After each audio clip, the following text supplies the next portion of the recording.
ವಿಧಾನ. ಎರೆಹುಳ ಮೂಲಕ ಎರೆಗೊಬ್ಬರ ತಯಾರಿ ಮಾಡುವ ವಿಧಾನ. ಓದುತ್ತಿರುವವರು ಪ್ರಕೃತಿ 9th A ಕ್ಲಾಸ್.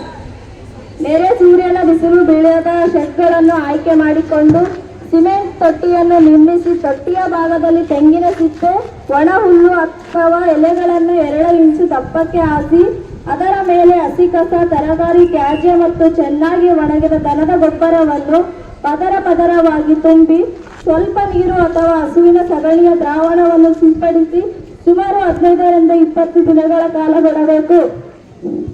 ಕಸವು ಕೊಳೆತ ಮೃದುವಾದ ನಂತರ ಅದರಲ್ಲಿ ಐಸಿನಿಯಾ ಪೆಟಿಲ್ ಅಥವಾ ಯೂಟ್ರಿಲಸ್ ಇಂಜಿನಿಯಾ ಸ್ಥಳೀಯ ಎರೆಹುಳುಗಳನ್ನು ಪ್ರತಿ ಚದರ ಮೀಟರ್ಗೆ ಸುಮಾರು 1 ರಿಂದ 2 kgಯಂತೆ ನೀಡಬೇಕು.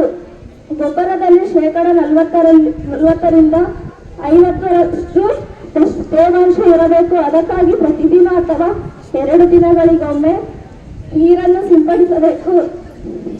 ತೊಟ್ಟಿಯನ್ನು ಗೋಣಿ ಚೀಲದಿಂದ ಮುಚ್ಚಬೇಕು.